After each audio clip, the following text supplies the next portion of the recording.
Hey y'all, so at long last, this is my review for the Real Housewives of Dubai Season 1 reunion, parts 1 and 2. I apologize, it's my fault. I've been putting it off because on Wednesday nights, like Real Housewives of Beverly Hills is top priority, and I'll be trying to get that out. Like after I finish editing, then I'm like, okay, let me get to Dubai. But then I never get to it. It took me a while, but hopefully y'all still watch and care. Y'all also know I'm a completionist, and I was gonna finish this ish. But yeah, let's get into the episode. So it starts out with the ladies arriving in New York for the reunion. I'm kind of pissed that I didn't run into any of them. We get the little behind the scenes walk around, all ladies getting ready. Chanel Ayan, she gets there already dressed for the reunion in black. She's like, I came in black to murder these bitches. That wasn't even her reunion look, and she came looking bomb. Look, she's a star. The best thing to come out of Dubai is Chanel Ayan. Period. Dot. We also see that the cast is explicitly divided. It's basically Ayan and Lesa versus the rest of the women. It really sucks though because the most entertaining part of the cast is trying to be iced out by the other ladies. I'm sorry to the other ladies, but if y'all want to keep Dubai going, y'all gotta keep Lesa and Ayan.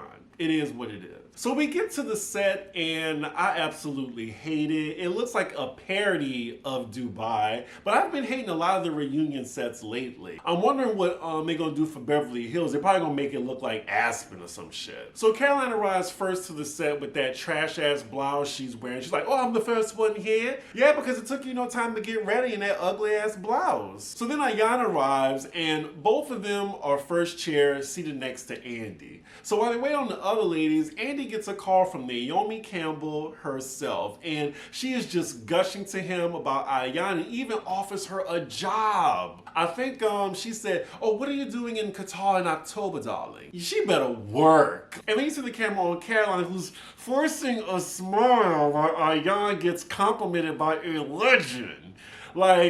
I know it's eating her up because she thought she would be the queen bee of this franchise. I'm sorry, I don't believe that moment was random at all. So Naomi Campbell just coincidentally called Andy Cohen that early in the morning when they start filming the reunion. Okay. So the rest of the ladies get to the stage and Brooks looks a hot mess. You can tell she was looking to have an Ayan moment, but she failed miserably. And actually, as Andy's greeting them all, he asked her about the dress, and she said, oh, she went to Nigeria to get it. They worked on it for months. For months? Girl, they scammed your ass. Ayan throws shade her way already. She was like, oh, it suits you. I'm glad you went with the feathers. It's my thing. What did I tell you? She was trying to have an Ayan moment. So we get into the first topic, which is the backlash the show got for just being in Dubai. Because we know Dubai is a little, it can be a little socially backwards, especially with homosexuality and women's rights. And I mean, I agree. Andy's just asking the ladies to clear up some assumptions that people have with Dubai. First with gay rights, and they're saying that, well, nobody can kiss in public, not even straight people. And they're saying that gay men can hold hands. I don't think it's accepted there. I wouldn't dare, and I hope the ladies ain't putting out false information to get people put in danger when they get there. Thinking, oh, well, the Housewives of Dubai said it was fine, so I'm gonna hold my gay partner's hand in the middle of the shops and y'all both be arrested. Wind up in some damn broken palace situation. And honestly, with the PDA law in general, I think it's whack. I think people should be able to express love in public however they want to. Any PDA except for the explicit should be fine. So now they get into how black people are treated in Dubai, because I remember earlier in the season when Phaedra was there, Brooks was telling her how black people are treated like royalty.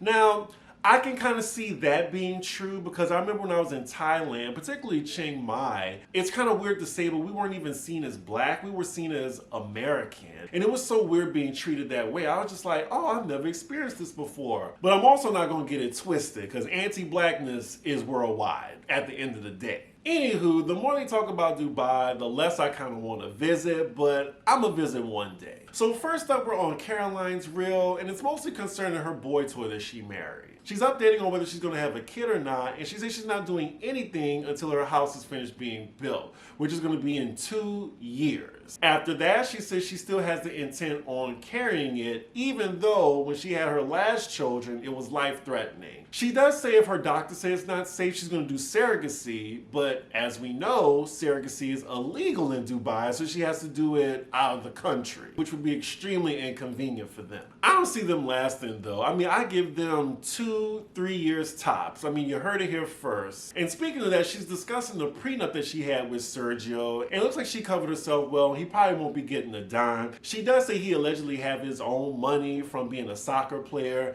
Ayan interjects real quick. She said he wasn't on the soccer team. He didn't play. He never played in his life. How does Ayan know that? I do not know. But technically, he was a bench warmer. He never even got to play on the field. But Ayan makes the point that, okay, he was on the team, but he probably didn't make that much money being on the bench. Ayan acknowledges that, but she says he ain't making no money being a bench warmer. Now, in the NFL, you still get a salary even if you're not a starting player. But she has a point, like, you probably ain't making as much as someone that's actually starting. So after that, we then get to Sergio's racist tweets where he used the N-word. Now, I think it's funny that we've been talking about Sergio this entire time and not Caroline, who's the actual cast member on the show. Child, she really got Brooks defending Sergio? I'm disappointed. Allegedly, they're saying he didn't even write the tweet. It was like a promotion on his account when he wasn't even running it, and he was like famous back then. I'm not buying it. At the end of the day, it's his screen name and it represents him. And then Caroline says, oh, he's the least racist person. Ooh, I hate that phrase, along with I don't have a racist bone in my body. Oh my God, I hate those phrases. And after that, they just gloss over it like it wasn't a big deal. So then they get into, what does Sergio do for money? Because on the show, it just seemed like he was just up under Caroline the entire time.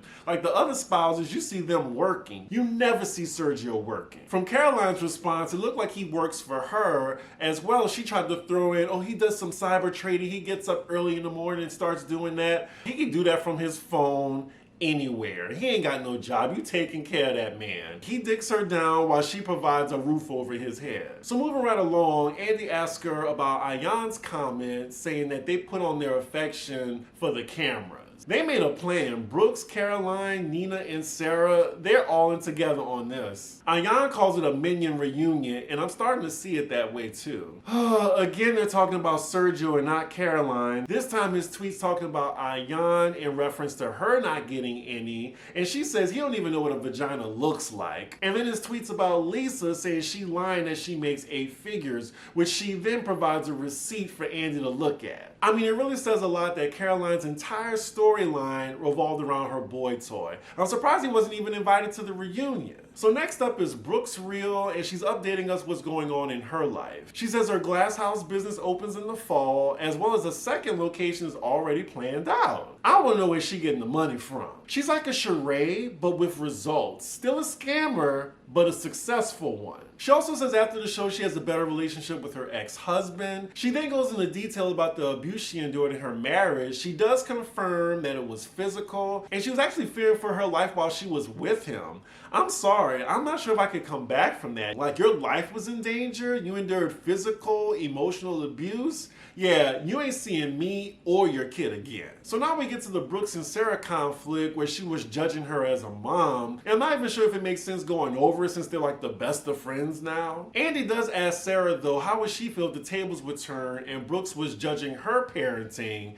And Sarah says she wouldn't have reacted that way. And I believe her, but you can still tell from Brooks' reaction to that she still feel some kind of way about the situation. Messy Andy then asked Nina whose side was she on in this situation, because we know Nina can ride the fence sometimes. She actually got out of answering the question directly because she brought up that Brooks called her about this situation at 6 a.m. in the morning. So then Andy asked Brooks, do you really be calling people at 7 a.m. in the morning? She's like, oh yeah, like when the sun comes up, I don't see an issue with it. Ooh, all my friends and family know not to call me before 9 a.m. unless it's an emergency. So then Ayan is asked about her opinion on the situation because she brought them all together at the Ethiopian restaurant and it was like a whole blow up. She does say that Sarah can come off judgmental sometimes, and then Sarah takes offense to this and now they're going back and forth. And she asks Ayan for an example and she says, oh, when you wrote kind on my hand. And I'm guessing it was a miscommunication between them of why she wrote it on her hand. But even outside of that, I think Sarah can come come off a little preachy. I do think Sarah means well, but it is what it is. She needs to work on that. And I mean, just like with Sarah and Brooks, that was a miscommunication. Like, Sarah meant well, but it came off that way. So it's a pattern.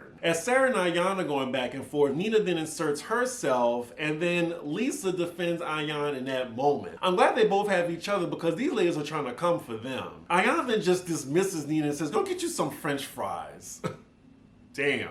Also, Ayan says allegedly Sarah tried to threaten her with a lawsuit, and then Andy quickly trying to change the topic. I'm like, no, wait, I want to hear this. Low-key, I kind of can see Sarah doing that behind the scenes. Now, so far, we are 45 minutes into this episode, and I'm entertained. It's a good first episode so far, but I am getting exhausted by the 4-on-2. So now the next reel is dedicated to Ayan and Brooks' feud throughout the season. Turns out that they met through Lesa, and ever since then, they just tolerate each other. I remember having a friendship like that with an ex-friend of mine. We both had a best friend in common, and we would always go at it because that person would contradict himself, and I like to call it out. I'm sorry. Like, I hold my friends accountable. I hold all my friends accountable, and they didn't like that. We would go back and forth. My best friend always wanted to stay out of it, and I remember getting so irritated by that. But anyway, they're going back and forth, but I'm on Ayan's side. Brooks is messy as fuck,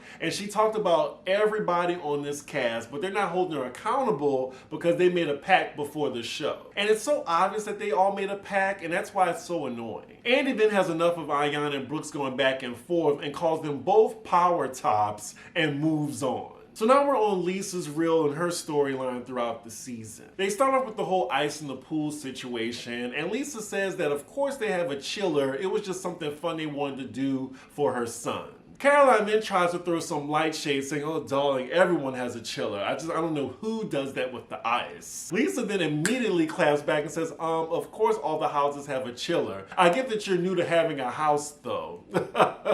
Even Andy laughed at that. 1 point for Lesa. So then we move on to Lesa's 8-figure business, and she clarifies and says it's 8 figures in dirhams. And I'm like, okay, Lesa, I love you, but that's a little misleading because she said it's actually 7 figures in dollars, but that could be like, $10 million in dirhams, but like 2 million in American. Like, that's a really big gap. I get that she was trying to inflate the numbers a bit, but I gotta call a spade a spade. So then you have Caroline coming for Lesa's business saying she's not ranked amongst the best maternity lines, and she says she'd be stealing designs.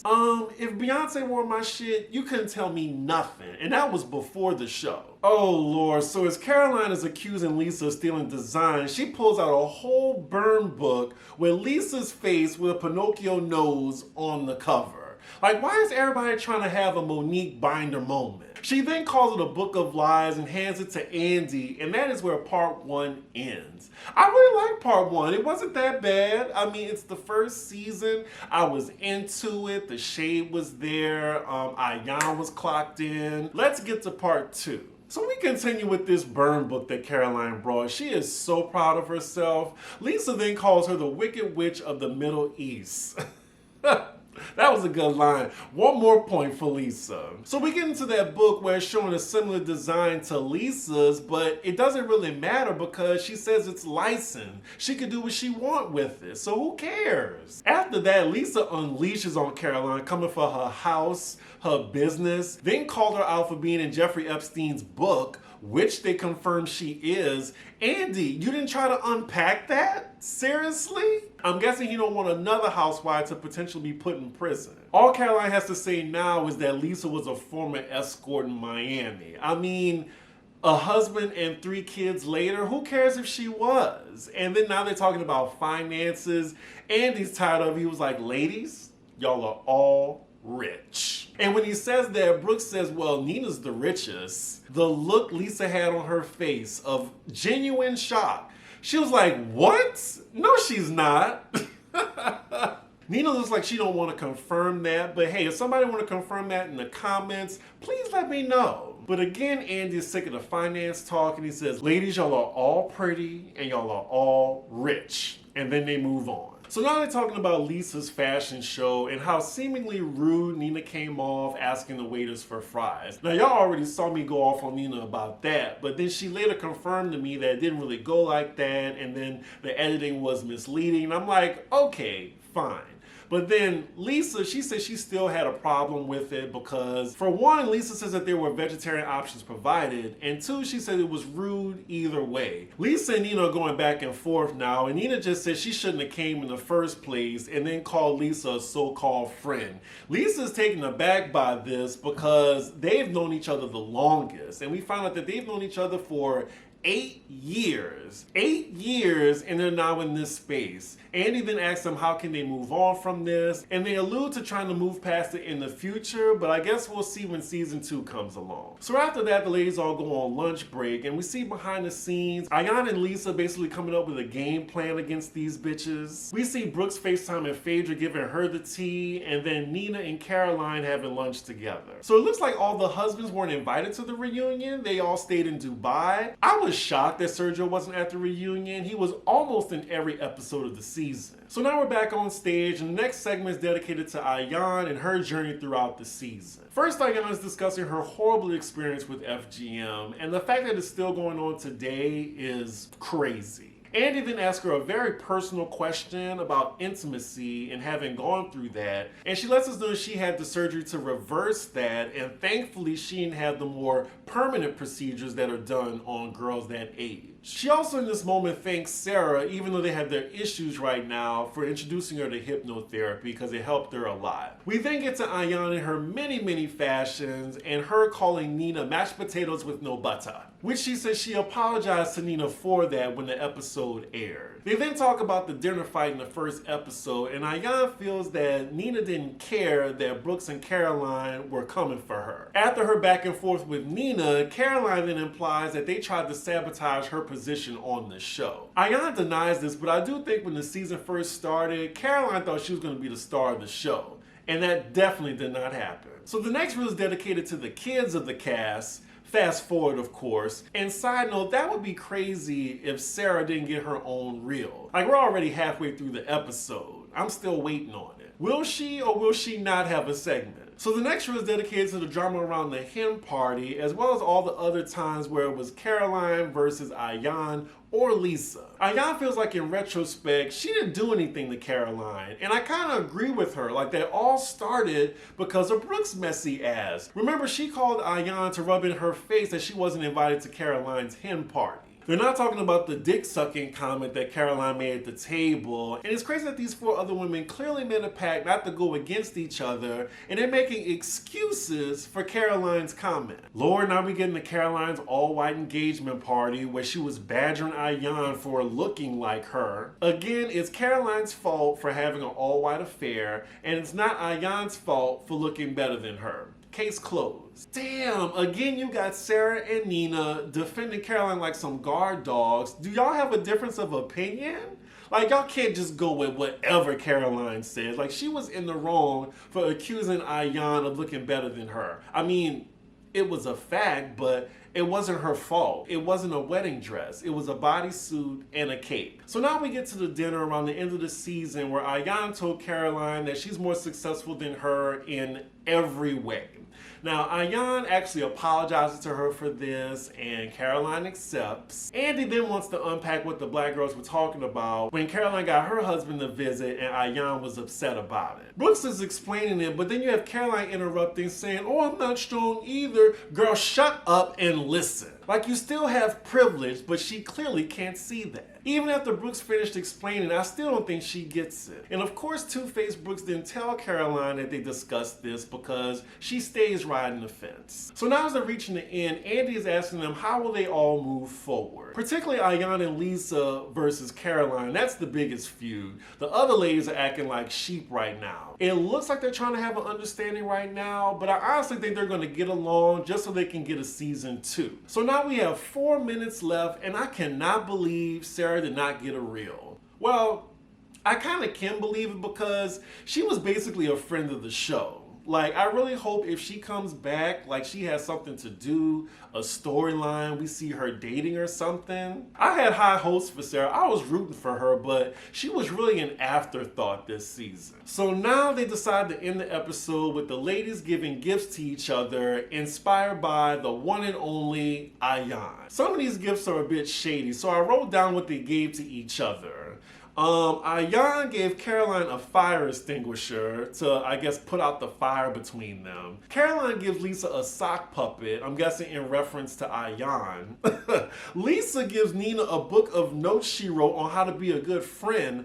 That was shade. Nina gives Sarah a podcast kit, which I thought was nice. And Sarah, the only one with an actual gift, she gives Brooks a trip to the Maldives for the two of them. Wow.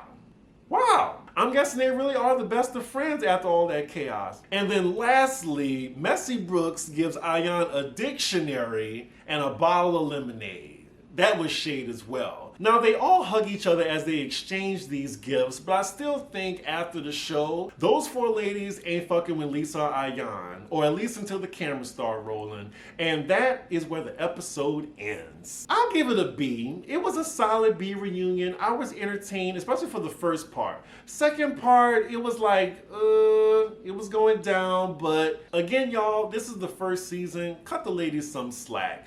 Overall, I would give the season a B-. Like, we got Chanel Ayan out of it. I think she's the second coming of like a Nene for the network. I absolutely love her, and definitely I will be reviewing season 2 whenever it comes out. Y'all know I'm going to BravoCon next month. I would love to meet Lesa as well as Ayan. As far as any changes for season 2, of course I wouldn't mind Phaedra being a part of the cast. Probably as a friend. A friend would make more sense. I think all 6 ladies deserve another chance next season, but I do need Caroline, Nina, and Sarah to step it up. Especially Caroline, the queen bee in her head. But yeah, y'all, let me know what y'all thought about the season 1 reunion. Make sure y'all like, comment, and subscribe, and I will see y'all for the next episode. Bye.